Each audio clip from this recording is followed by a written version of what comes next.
We travelled up the M6 via Perth and Inverness to arrive at the Milmar bed and breakfast, and each of us had this fantastic view over Loch Carron from our bedroom window.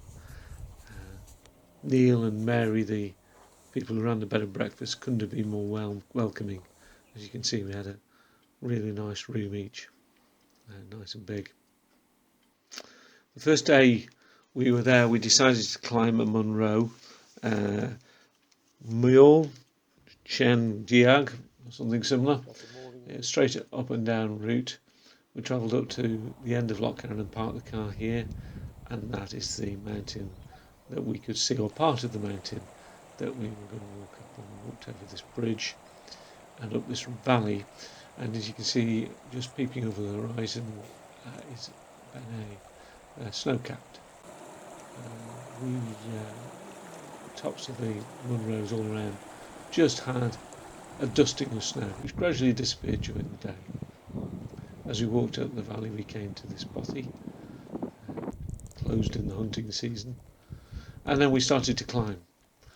A beautiful mountain on our left as we climbed up, with this glassy Loch down at the bottom, a lot of quartz. They described it as like a swimming pool in the guide. We didn't get close enough to really appreciate that. Looking out over the sky as we climbed up. As we got to the summit, we were looking across to Ben and the Torridon Mountains. This mountain in the foreground, Ian and Colleen had climbed on their honeymoon.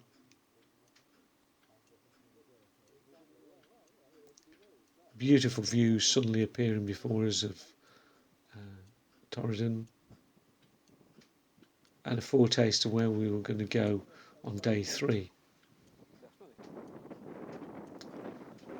And there's Ben in the distance there, and a very interesting looking ridge. This is the summit, a bit of shelter, and a bit of snow, and as we came down, there's this quartzy tight rock and crystal clear stream. And we returned home that evening and had a very nice meal. Now the following day we were going to go to Applecross. This is the profile of the route. A big climb. These are the statistics of the journey. And we set off by the side of Loch Carron.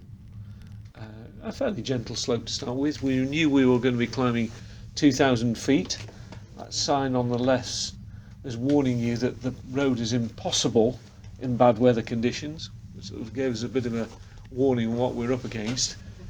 You climb gradually up into the mountains, and at this stage the gradient's not too bad and we were pedalling along quite nicely, but shortly after this it started to get a lot steeper, and steepness was steady, and actually you could just grind away at it, and you can see the mountains ahead that you're going to climb into. We started to get hot, as you can see, and taking a layer off, and we kept being passed by traffic. Here comes the bank coming past, because that's the way everybody gets into Applecross. We had the NHS as well. Ian got off his bike here, and you can see the steepness meant it was difficult for him to get going again. And as you get closer and closer to the top, you see ahead of you a series of hairpins. Ian's saying there how much he's enjoying it. You can see the hairpins coming up here. But you know you're near the top when you get to this point. It's bottom gear stuff, but it's not impossible. And it's certainly spectacular and very satisfying as you climb the 2,300 feet, I think it was, to the top of the pass. And that's looking back down to Loch Carron. The sheep of the cattle, I think they call it. A still photograph then of what we saw at the top, which was sky unfolding before us. And then we started to come down the hill, and this was probably one of the most fantastic bits of cycling I've ever done. Occasionally had to stop in passing places for cars, but generally speaking you could motor away, and as the weather started to improve as we went down there, blue sky started to appear. The speed picked up, as you can tell, we're really going fast down here, and beyond us we could see Applecross and the mountains around Applecross all starting to appear before us, and then tantalisingly in the distance, as you'll see as you come around the next few bends, you see sky starting to appear, and all the other islands and the lochs around them. Here's a good point where a BMW actually stopped for me. That's not often it happens to you on a bike. And we started to drop quite steeply here.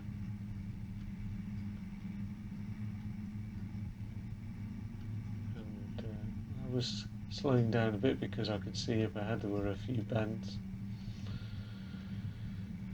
And there's sky in the distance, the Cooling Ridge. Hairpin bend, and as you got to this hairpin bend, as you'll see, a lorry was coming the other way, which was very brave of it. There's the lorry, you can just see the edge of it, because as it just passed us, it stalled on that bend and had great difficulty in getting going again.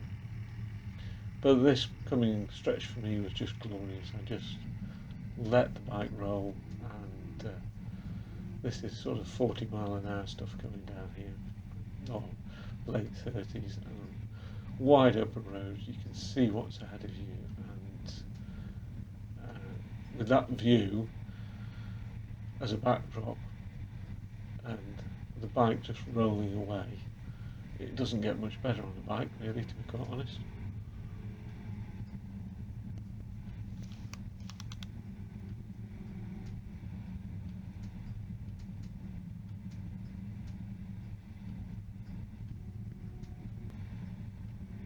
Getting a better idea of the island opening up before you. Of course, the GoPro does tend to make everything look a bit fisheye-like, so it's not quite as good as it was. We met these poor people cycling the other way.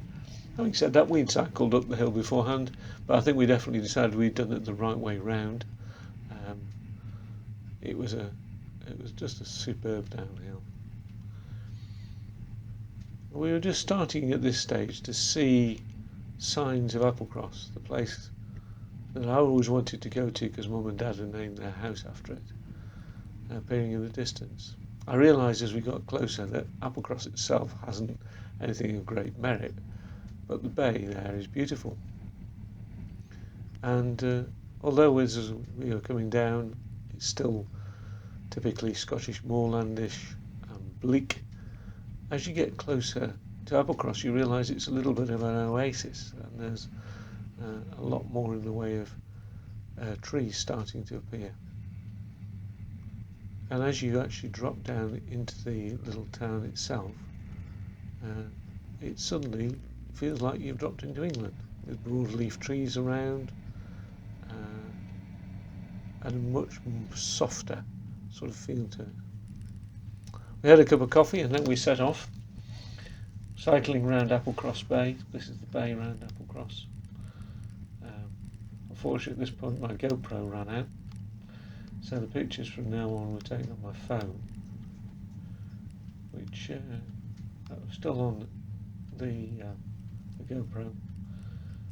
Cycling around Applecross Bay, as you can see, Ian was admiring the view. It really was stunning. And then we had views like this, looking over to Skye and Rathsay, Ian getting friendly with a Shetland cattle, and there's Skye in the distance, and the Crofters fields in the foreground. This is the view out west of our journey,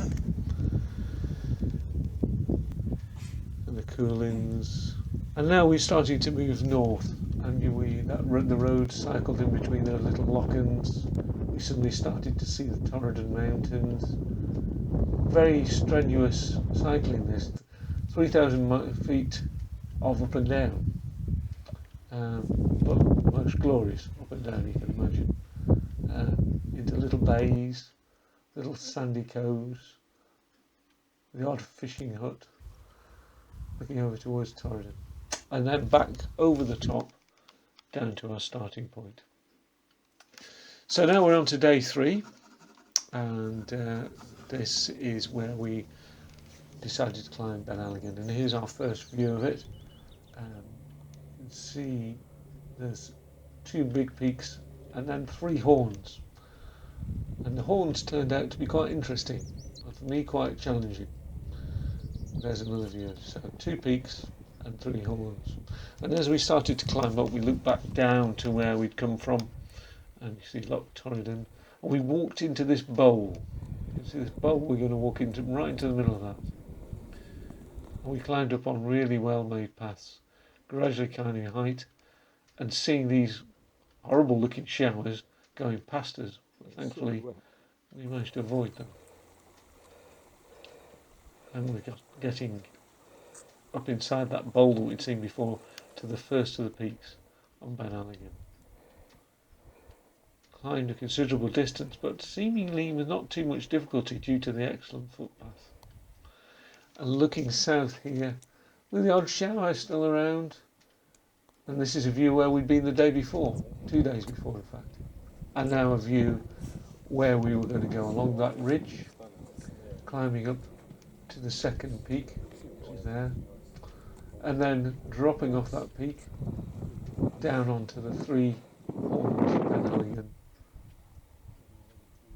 And you can see the 3 horns there and dropping down into the valley below. It's a truly wonderful walk, a nice horseshoe, and all the way round great views. This is looking south again. West we could see out to the Isles of Harris and Lewis very well, and then looking north up towards Ullapool,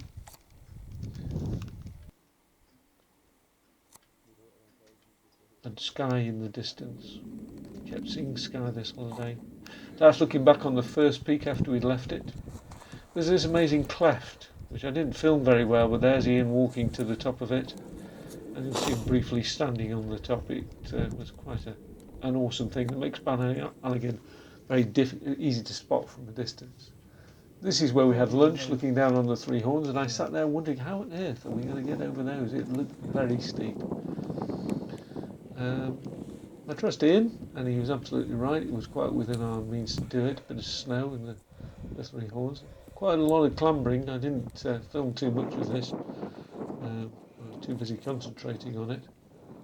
But you can see some of the roughness of those 3 horns ahead of us. Ian's quite happy to walk on top of anything. I can take the lower path where it's a little less exposed.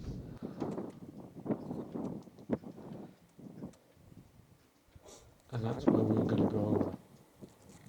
Looking back to where we'd been, and the ridge we climbed down, it does look quite steep, and it was quite steep. Yeah. And this is where we were going to go. So look over the edge, and we're going to climb over the top of that.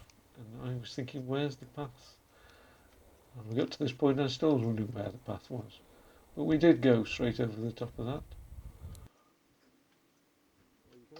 But it was very rewarding. And this is looking back up at those 3 horns. And then we wound our way back down to the valley, down this lovely valley. Legs aching, knees hurting. A beautiful waterfall. And that was end of day 3. And the end of our time at Loch. The following morning, as we set off, we had these fantastic views. It was beautiful weather and another great trip.